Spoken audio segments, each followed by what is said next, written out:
Tere, head veebijutluse vaatajad ja jälgijad.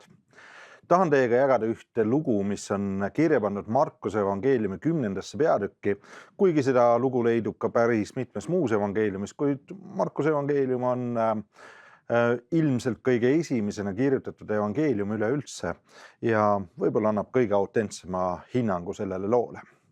Markuse evangeeliumi 10. peatükis on üks lugu, mis tollastele kuulajatele võis olla täiesti ehmatav või šokeeriv. Need, kes seda olukorda isiklikult tunnistasid, pidid ilmselt veel väga pikalt seedima seda, et mis nüüd täpselt juhtus.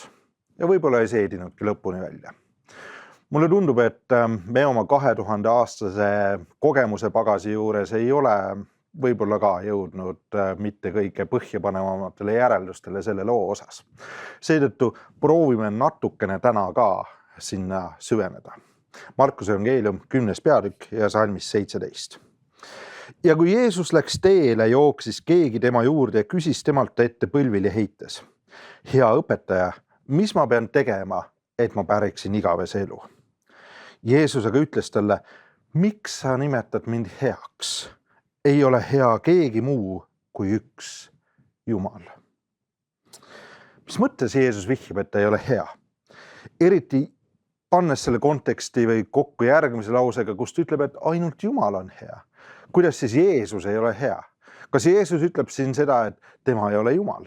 Kaugeltki mitte, sellepärast, et alles mõni salm enne seda lugu, kus Markus on kirjeldamas ja täitsa võimalik, et suhteliselt kronoloogilises järjekorras seda, kuidas Jeesuse juurde on toodud lapsi ja jüngrid pahandavad toojatega, et mis te segate, viige need lapsed ära. Ja Jeesus ütleb jüngritele, et ta pahandab jüngritega ja ütleb, et ärge keelake lastel minu juurde tulla, sest nende päralt on Jumala riik.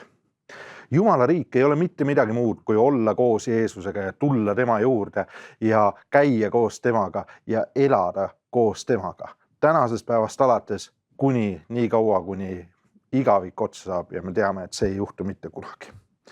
Ei, Jeesus ei ütle, et tema ei ole Jumal, sest kõik evangeeliumid keskenduvad ühele asjale, näitamaks seda, et Jeesus on Jumal. Tõendamaks seda, et Jeesus on Jumal. Ja see üks väike lausekatke siin ei tähenda seda, et Jeesus oleks mitte kuidagi oma jumalikkust salgamas. Johannes evangeeliumi 8. peatüki lõpuosa on üks imelisemaid tekste sellest, kuidas moodi Jeesus tõestab juutidele, et tema ongi Jumal. Ta räägib seal sellest, räägib isast, keda juudid peavad ainsaks Jumalaks ja tänase päevani ei tunnista seetõttu Jeesust Jumalana. Ta räägib isast, kes teda kiidab ja ütleb ehk kõige võimsamad sõnad oma kuulajatele. Ta ütleb nii, et enne kui Abraham sündis, olin mina. See viitab otseselt teise Moosese raamatu Moosese kogemusele, kus Mooses kohtub Jumalaga põlevas põõsas ja peab minema Iisraeli rahvale viima sõnumit. Ja kui ta küsib, et aga kes mind saadab, siis Jumal ütleb, et mina olen, on sind läkitanud. Mina olen, on Moosese neile saatnud. Ja nüüd on siin Jeesus, kes ütleb, et tema on, mina olen. Miks Jeesus ütleb siis, et hea on midagi sellist, mida saab öelda ainult Jumala kohta ja tema kohta ei tohiks öelda? Hea on lihtsalt nii laetud sõna, et me võime leida mitu põhjust, miks Jeesus niimoodi valis sellele asjale läheneda. Mida tähendab hea? Mõnikord me üritame defineerida sõnu läbi vastandite. Hea on kurjuse vastand. Hea on halva vastand. Ja kui me teame seda, milline on näiteks halb õun, siis me võime öelda seda, et me teame ka seda, milline on hea õun. Kuid vastandite kaudu defineerides jookseme me võib-olla suhteliselt kiiresti omadega ummikusse. Üks lugu räägib sellest, kuidas ühes Põhjamaa külas, kust just väga sagedasti inimesed väljas ei käinud, läheb üks mees kohaliku riigi pealinna ja kui ta tagasi tuleb, siis on kogu küla tema ümber. Ja nad hakkavad esitama talle küsimusi, et milline see linn on? Ja ta ütleb, et seal on majad, need on hästi suured. ja kõik noogutavad, ütlevad, jaa, me teame, millised on suured majad, sest meil siin on väikesed majad. Suur on väikese vastand, me saime sellest ilusti aru. Ja kus sa seal käisid, küsivad nad? Ma käisin seal sellises kohas nagu loomaaed. Loomaaed, mis asi see on? Loomaaed on vaata selline koht, kus on hästi palju loomi koos. Ja kõik noogutavad, jaa, me teame, mis asi on loomaaed, sest meil on ka hästi palju põhjapõtru. Kuid siis ta ütleb, et ei, seal ei ole mitte ainult põhjapõdrad, kuigi ka põhjapõtru seal oli. No, aga mis loomad seal veel on, küsivad kuulajad? No, seal on näiteks kaelkirjak. Mis loom on kaelkirjak? Küsivad need, kes ei ole mitte kunagi varem kaelkirjakut näinud. No, kaelkirjak on nagu põhjapõder, aga tal on hästi pikk kael, ütleb see ilma näinud inimene. Ja kõik teised noogutavad, jaa, me teame nüüd, milline on kaelkirjak, see on nagu põhjapõder, aga hästi pika kaelaga. Ja mis loom seal veel on? No, seal oli siis selline loom nagu elevant. Ja milline loom on elevant, küsivad? No see on nagu põhjapõder, aga tal on hästi pikk nina. Ja kõik noogutavad, ütlevad, jaa, nüüd me teame, milline elevant, see on nagu põhjapõder, aga hästi pika ninaga. No aga kas seal oli veel mõni põnev loom, küsivad nad? Jaa, seal oli krokodill. Teised küsima, ja milline krokodill välja nägi? No, krokodill nägi välja selline nagu põhjapõder üleüldse välja ei näe. Ja kui sa nüüd üritad aru saada, mida need inimesed, kes ei ole elus näinud krokodilli, üritavad mõista krokodilli all, kui nad teavad, et see ei näe üldse välja selline nagu põhjapõder, siis see jooksed ilmselt suhteliselt kiiresti ummikusse. Küsi AI käest, ta joonistab sulle pildi, milline näeb välja krokodill, kes ei ole üldse nagu põhjapõder, aga kes ei ole ka krokodilli mood. Vastandite kaudu ei saa tegelikult defineerida olulisi asju. Kuigi siin on üks erand ja see erand tuleb Piiblist 1. Korintuse kirja 2. peatüki 9. salmist, kus Paulus kirjutab midagi Jumala kohta. Ta kirjutab nii, mida silm ei ole näinud ja kõrv ei ole kuulnud ja mis inimsüdamesse ei ole tõusnud. Selle on Jumal valmistanud neile, kes teda armastavad. See on kirjeldus sellest, mida Jumal on tegemas, sest see on midagi enneolematut, ennenägematut, müstilist, suurt, võimast, mida sõnadega ei saa kirjeldadagi. See on midagi sellist, mis paneb toimima inimese kujutlusvõime selleks, et ette kujutada seda head, mida Jumal on teinud sellele samale kuulajale ja sinule ja minule ka, sest me ju ka armastame teda. Aga tagasi hea juurde. Kuidas siis head defineerida? Äkki aitab meil selgust saada see, et mis asi on hea või mida me peame heaks. Vaatame. Seenepasta on päris hea asi, eriti kui see on tehtud kukeseentega ja värskete kukeseentega. Kõiksugused poeseened, nad on ka head, aga kukeseenepasta on ikkagi hea. Volkswagen on hea auto, eks? Jäätis, maasikajäätis, piiparmannijäätis šokolaaditükkidega, head asjad. Šokolaadikook iseenesest väga hea või hea. Kindlasti, kuid proovi seda siis mitte liiga palju süüa. Kõige selle headuse juures on aga üks probleem. Isegi siis, kui sa mõtled, et see on väga hea mõne asja puhul, siis sa avastad seda, et see on ikkagi ainult hea ja mitte suurepärane, mitte ideaalne, mitte midagi sellist üleloomulikku, midagi sellist kõike haaravat, kõikvõimast, mega. Kas me saame sellist sõna kasutada Jumala kohta, mis kuidagi piirab teda? Võib-olla mitte. Sest Jumala juures ei ole asjad lihtsalt head. Need ei ole hinne 4, need on hinne 5+, 8+-iga ja 100 punkti skaalal 170 või rohkem. Sest Jumal läheb väljapoole seda, mis on meie mõõteskaala ja mõõtmisviga. Ja ometigi ütleb Jeesus siin järgmises salmis või 18. salmis, keegi ei ole hea peale Jumala. Hea on sõna, mida Jeesus kasutab Jumala kohta. Miks ja kuidas? Sest Jumal on hea. Keegi kirjutas, et kui sul on elus kindlasti on sul elus tulemas rasked aegu, siis valmista endale 3 ümbrikku. Esimese sisse pane paber, kuhu sa paned endale meeldetuletuse nendeks rasketeks aegadeks ja see meeldetuletus on Jumal on hea. Teise ümbrikusse kirjuta sedel, kuhu peale sa kirjutad Jumal on tõesti hea. Lihtsalt meeldetuletuseks, et kui esimene kord meelest ära läks, siis teine kord äkki tuleb meelde. Ja 3. paberile kirjuta ja pane see 3. ümbrikusse ja kui sellest ei aita, siis loe esimest 2 ümbrikut senikaua, kuni aitama hakkab, sest Jumal on hea. Sõna hea on ikkagi päris hea sõna hea kirjeldamiseks. Meil on oma keelepruugis ka hea päris sagedasti kasutusel. Eestlastena me oleme võib-olla natukene kitsid, kui muu maailm ütleb head hommikut ka tervituseks, siis me soovime ainult head päeva ja head õhtut ja head ööd ja sedagi väga sagedasti siis, kui me lahkuma sätime. Aga see võib-olla kirjeldabki seda, miks Jumala kohta sobib kasutada sõna hea. Milline on hea tavaline öö? Milline on see öö, mida sa kirjeldaksid kui normaalset tavalist? Kui sa oled õnnelik inimene, nii nagu mina, siis sa paned õhtul pea padja peale ja ärkad hommikul ülesse ja sa ei tea suurt seda, mis öösel toimub. Paljude jaoks on selline öö aga hea öö või isegi väga hea öö. Sest hea öö on see öö, kus sa saad rahulikult puhata. Mitte ei pea tegelema muremõtete või tervise füüsiliste probleemide, unetuse, kõige muu sellisega. Sest hea on see, mis ei ole tavaline. Hea on see, mida sa ootad tulemas. Ja siis on need olukorrad, kus kõik ümberringi on suhteliselt vilets ja paha.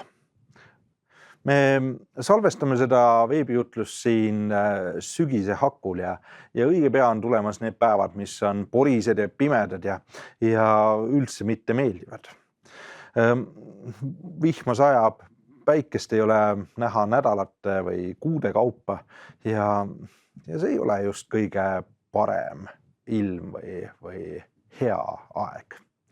Kuid kui sa nüüd võtad selle olukorra, kus sul on ümberringi pori ja vihm ja sa tahad sellest siiski midagi saada, siis on hea, kui sul on olemas kummikud ja vihmajope. Ja sa saad need selga panna ja jalga tõmmata ja teha selle kohutava päeva ja kohutava ilma vähemalt talutavaks, kui mitte heaks, sest hea riietusega on sul võimalik kõike teha. Ma ei taha öelda seda, et Jumal on nagu kummikud või vihmajope või et Jumal on nagu hea öö, kus sa saad rahulikult magada. Kuigi Jumal mõnigi kord annab puhkust ja väga sagedasti kaitseb meid. Aga Jumal on ühe erilise omaduse kandja. Ta võtab kõige tavalisema olukorra ja muudab selle eriliseks. Siis kui tema tuleb sinu ellu, siis sinu elu muutub teistsuguseks, paremaks, heaks, eriliseks, tulevikku suunatuks, mõttega mõtestatud eluks. Kui Jumal tekib mingisugusesse olukorda, kui ta tuleb mingisuguse olukorra sisse, siis see tähendab seda, et ta muudab selle olukorra hoopis teistsuguseks, kui ilma Jumalata on. Päris paljud kristlased on, mina ka teiste seas, oleme seda isiklikult kogenud ja võime rääkida ilmselt päris lõputult seda, mida tähendab see, kui Jumal on midagi eriliseks teinud ja eriliseks muutnud. Jumal tahab meile selgeks teha lihtsalt seda, et ta on täiesti väärt seda, et teda ka heaks nimetatakse, sest tema muudab olukordi. Ja tema on see, kes näeb, mis on võib-olla ette tõmmatud maski taga. Tagasi selle rikka noormehe juurde tulles. Miks Jeesus vastab talle just niimoodi? Miks Jeesus ütleb talle, miks sa nimetad mind heaks? Ei ole keegi muu hea kui Jumal. Võib-olla üks põhjus on see, et anda noormehele võimalus öelda jah, just nii. Võib-olla selleks, et noormees võiks öelda, just Jeesus, sina oled hea. Et noormees saaks tunnistada oma usku sellesse, et Jeesus on Jumal, sest ainult Jumal üksi on hea. Ja kui sina, Jeesus, oled hea, siis ka sina oled Jumal või sa oled hea sellepärast, et sa oled Jumal. Kuid võib-olla teine põhjus ja täpsem põhjus, eriti vaadates selle loo edasist jätku, on see, et Jeesus saab aru, et hea õpetaja tiitel ja põlvitamine tema ette ei ole mõeldud südamest tuleneva kiitusena või austusena, vaid lihtsalt pealiskaudse meelitusena. Isegi siis, kui selle noormehe süda on olnud liigutatud kõigest sellest, mida ta on näinud ja kogenud ja ta tahab tõepoolest Jeesuselt saada täiendavaid vihjeid, täiendavat juttu sellest, mida moodi elada, siis on ainult üks tühi sõnakõlks. Jeesus jätkab siin Markuse evangeeliumi 10. peatükis ja 19. salmis, mida ta siis ütleb sellele noormehele. Käske sa tead, ära tapa, ära riku abielu, ära varasta, ära anna valetunnistust, ära peta, austa oma isa ja ema. Temaga lausus talle, õpetaja, seda kõike olen ma pidanud oma noorusest alates. Jeesus aga vaadanud talle otsa, tundis armastusta vastu, ütles talle, üks asi puudub sul. Mine müü kõik, mis sul on ja anna vaestele ja sul on aare taevas ning tule järgne mulle. Ja Markus jätkab, noormees kurvastas nende sõnade pärast ja lahkus rõhutuna, sest ta oli suure varanduse omanik. Ja vaadanud ringi enda ümber, ütles Jeesus oma jüngritele, kui vaevaliselt lähevad rikkad Jumala riiki. Miks Jeesus kõik selle ette võtab? Selleks, et suunata nii selle noormehe kui kõikide teiste kuulajate pilk ja meie pilgud ka siit maa pealt Jumalale.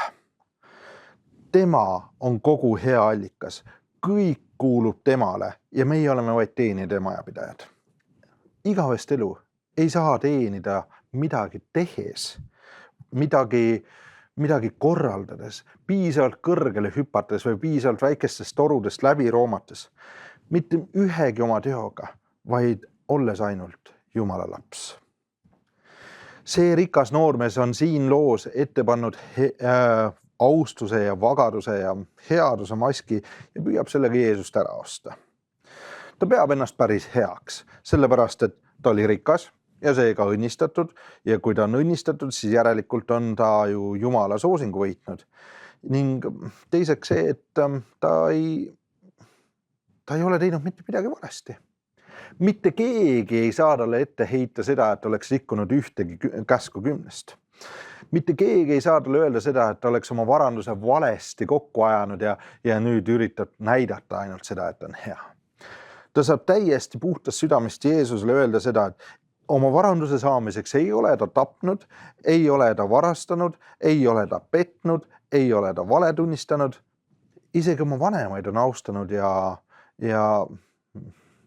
abielu rikkumisest ei ole ka juttu mitte kusagil. Ehk siis kõik on täiesti puhas, õige, koššer, nagu juudid seda ütlevad. Oma noorusest peale on ta seda teinud. Ja see on võib-olla üks asi, mis paneb Jeesust kohe eriti muretsema. Keegi, kes on oma noorusest peale silmaga nähtavalt koos käinud Jumalaga, on ometi temast nii kaugel, et ei saa isegi aru, kellega ta räägib. Jeesuse lahendus on radikaalne sellele probleemile. Ta ütleb, müü ära kõik, mis sul on ja jaga see vaestele. Mitte lihtsalt niisama, et ärka ühel hommikul üles ilma mingisuguse varanduse krõõmu või kraabuta, vaid müü ära, tee teadlik tegu, loobu sellest. Müü lihtsalt mitte niisama ära kingi. Sest kinkides võib sul tekkida kiusatus, et sa hoiad seda kuidagi ikkagi endale ja enda jaoks. Aga müües ei saa sa valida kellele ja mida, vaid sa müüd ja annad siis selle saadud raha vaestele. Selleks, et neil oleks seda, millega Jumal on sind õnnistanud. See on valus. See on kohutavalt valus, kui sa pead loobuma millestki sellisest, mida sa oled pidanud heaks ja oluliseks selleks, et hästi elada siin maa peal. Võib-olla isegi siis, kui sa oled pidanud seda heaks ja oluliseks selleks, et elada koos Jumalaga. Kui sa pead millestki loobuma sellepärast, et Jumal kutsub sind loobuma, ei tähenda see veel seda, et see oleks lihtsalt niisama üks sõrmenips, vaid see on üks peaaegu et leinaprotsess, mis tuleb läbida. Sa pead ära andma, teadlikult loobuma selleks, et sinu elu võiks olla muudetud ja parem. Ammu aega tagasi, kui ma Jumalaga kohtusin, siis ma elasin läbi ühe sellise loobumise protsessi. Ma nimelt mõtlesin seda, et sellisel elul ei ole tegelikult päris kohe mitte midagi viga, kus 5 päeva nädalas käid tööl, 6. käid kirikus ja 7.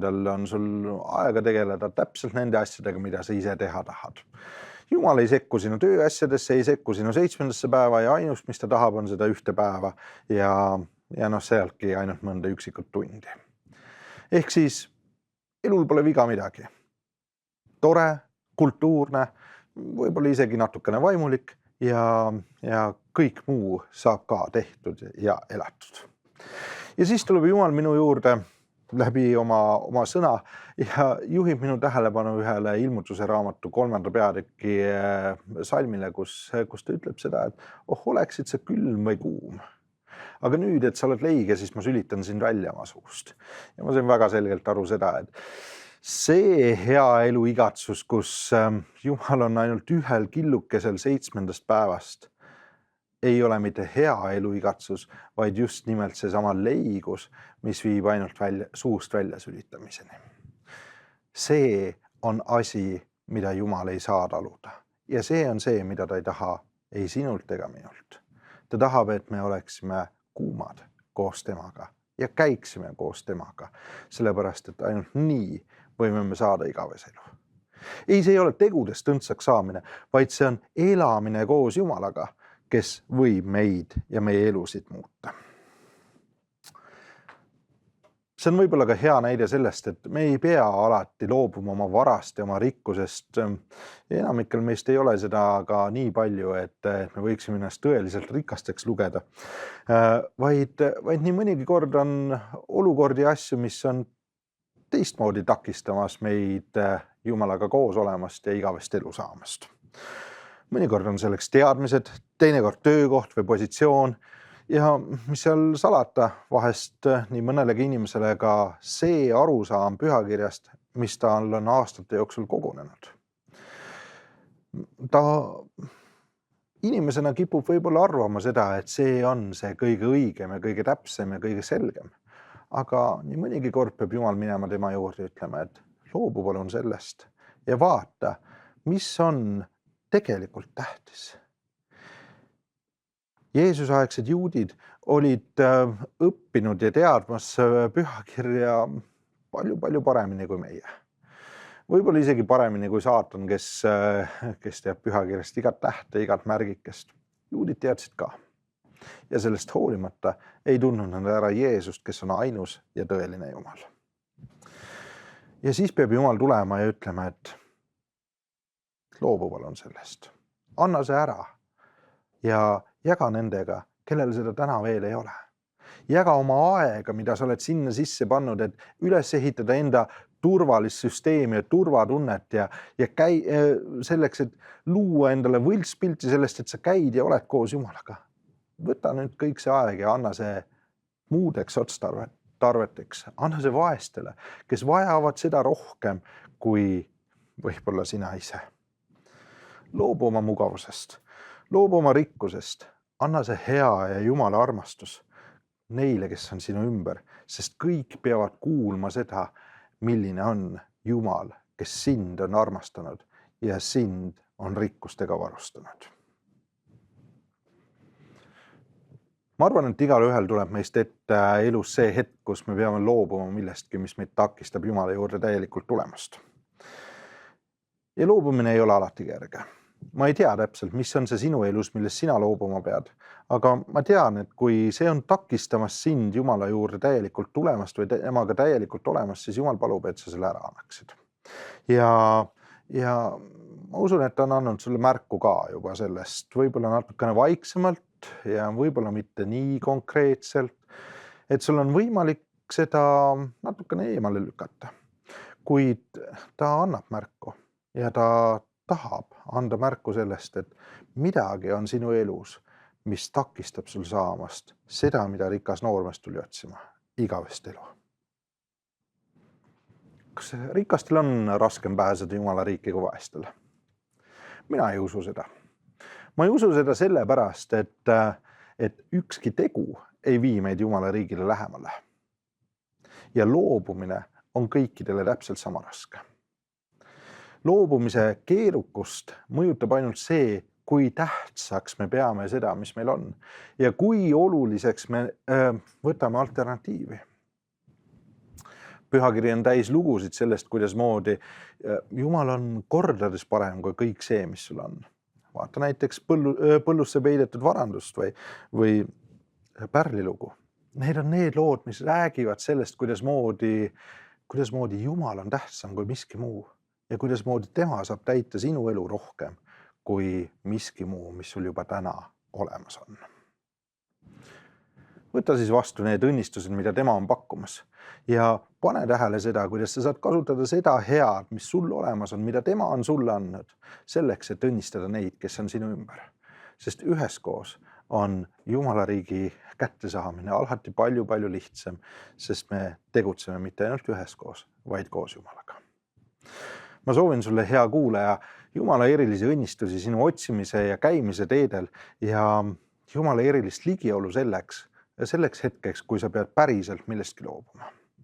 Ma loodan, et see loobumise protsess on täpselt nii kerge, et see annab sulle võimaluse tunda ja mõista, et Jumal on hea ja et tema heldus kestab igavesti. Igavesti, sest just igavest elu tahab ta sulle anda. Aamen.